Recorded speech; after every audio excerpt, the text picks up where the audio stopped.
नमस्कार विद्यार्थियों। आज का हमारा टॉपिक है वायुमंडल का संगठन। पृथ्वी के गैसीय आवरण को ही हम वायुमंडल कहते हैं। वायुमंडल को दो शब्दों में बांटा गया है, वायु प्लस मंडल। मंडल का अर्थ होता है घेरा, और वायु या गैस का घेरा जो कि पृथ्वी के ऊपर चारों तरफ अदृश्य रूप से विद्यमान है।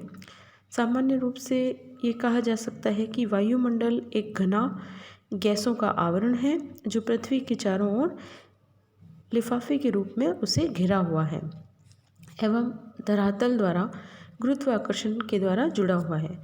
कहने का मतलब वायुमंडल जो है वो एक ऐसा घेरा है जिसने पृथ्वी को चारों ओर से घेर रखा है।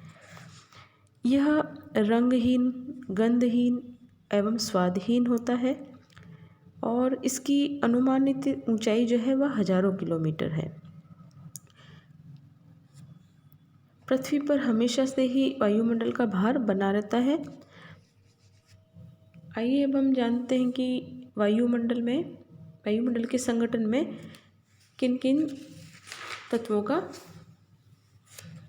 प्रभाव रहता है। तो वायुमंडल के संगठन को पढ़ने से पहले मैं आपको बता दूं कि इसमें मुख्य रूप से 3 तत्व पाए जाते हैं। पहला है गैस, दूसरा है जलवाष्प और तीसरा है धूलकण। वायुमंडल में विभिन्न प्रकार की गैसें, जलवाष्प और धूलकण पाए जाते हैं।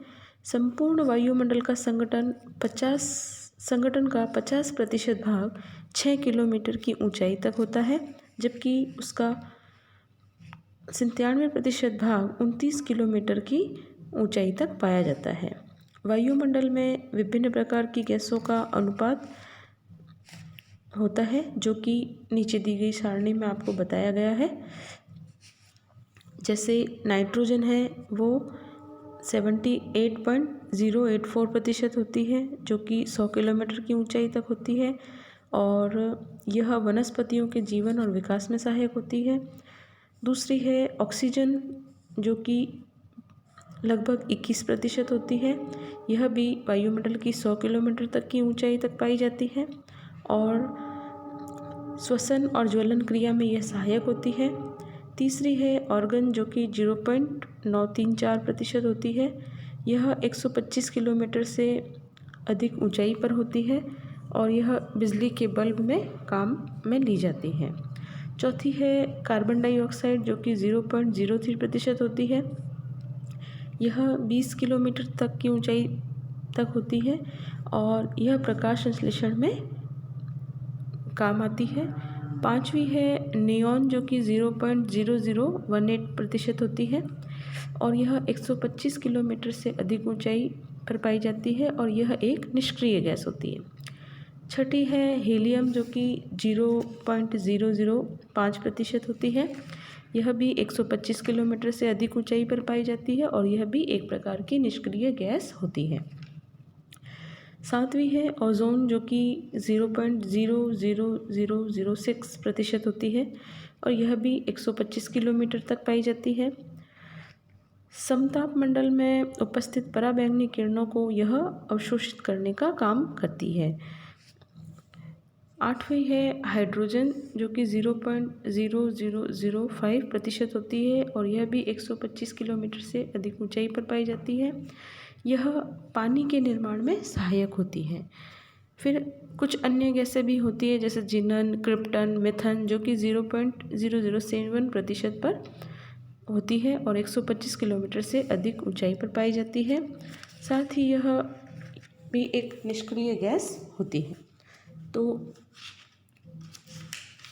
ये थी गैसें और उनका महत्व। अब पहला पॉइंट जो कि बताया गया है कि गैसें होती है, तो वायुमंडल में वैसे तो कई प्रकार की गैसें हैं, लेकिन मुख्य रूप से 2 गैसें नाइट्रोजन और ऑक्सीजन मिलती है जो संपूर्ण वायुमंडल में अपना 99% स्थान रखती है। इनमें से सर्वाधिक महत्वपूर्ण और समस्त जीवधारियों के लिए जो अनिवार्य गैस है वो है ऑक्सीजन, जिसके अभाव में कोई भी प्राणी जीवित नहीं रह सकता। और इसके अतिरिक्त प्रज्वलन के लिए भी यह गैस बहुत ज़रूरी है।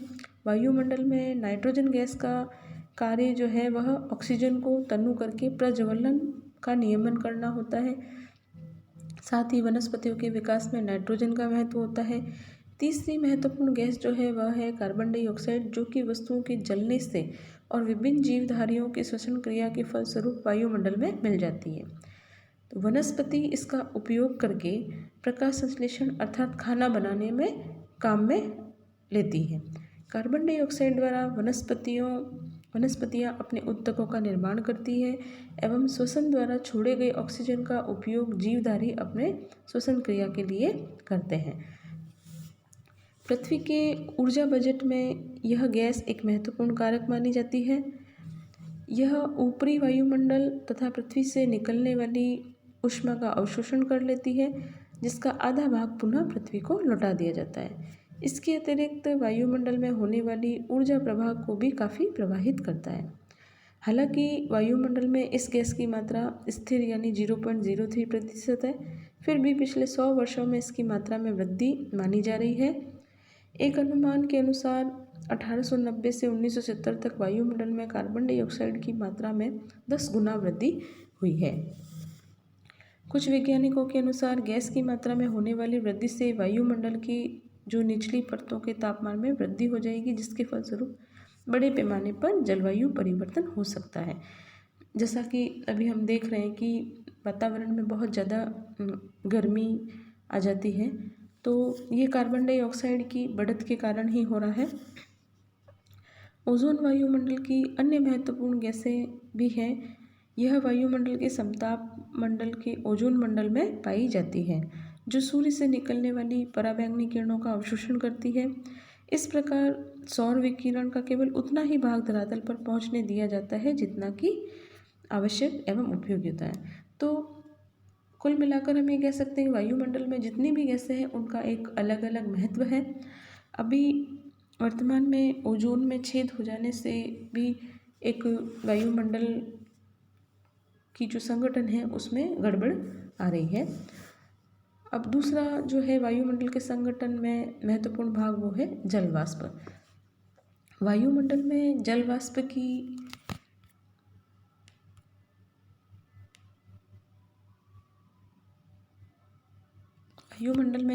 की मात्रा जो है वह 0 से 5% के बीच पाई जाती है।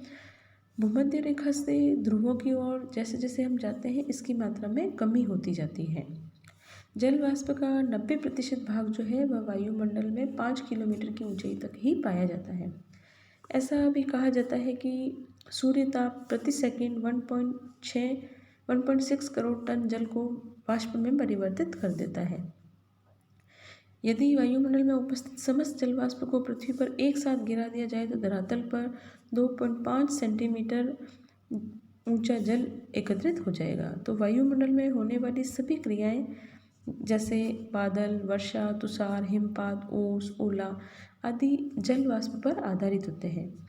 यह सौर विकिरण तथा पार्थिव विकिरण के कुछ भाग को सोख लेती है और वायुमंडल की स्थिरता भी इसके द्वारा नियंत्रित होती है। तो जल वाष्प भी वायुमंडल के संगठन में एक महत्वपूर्ण तत्व है। तीसरा है धूलकण। सूर्य के प्रकाश में धूल के ठोस तथा सूक्ष्म कण स्वतंत्र घूमते नजर आते हैं। ये धूल कण भूतल की मिट्टियों के अतिरिक्त धुआं, ज्वालामुखी की धूल, पुष्प पराग और समुद्री लवण आदि से उत्पन्न होती है। जलवायु की दृष्टि से इस धूलकण का भी बहुत बड़ा महत्व है। इन कणों के द्वारा सौर विकिरण का आंशिक अवशोषण कर लिया जाता है। इन कणों के द्वारा सौर विकिरण का परावर्तन और प्रकीर्णन भी होता है। वायुमंडल में ये आर्द्रताग्राही नाभिक का कार्य करते हैं, जिनके चारों ओर जल शिखर व मेघ शिखर का निर्माण होता है। जल शिखर व मेघ शिखरों के समूह को ही हम बादल कहते हैं। यानी जल शिखर का मतलब जल की छोटी छोटी बूंदें, मेघ शिखर का मतलब है बादलों के छोटे छोटे भाग जो है वो मिल करके एक बड़े बादल का निर्माण करते हैं और यही बादल जो है वह बाद में बारिश के रूप में धरातल पर आते हैं। तो ये तो था विद्यार्थी मोटे मोटे रूप से वायुमंडल का संगठन की उसमें कौन कौन से तत्व होते हैं जिनसे मिलकर वायुमंडल बना है। तो आगे के वीडियो में हम वायुमंडल की संरचना के बारे में पढ़ेंगे कि वायुमंडल में कौन कौन से मंडल हैं। तो धन्यवाद विद्यार्थियों।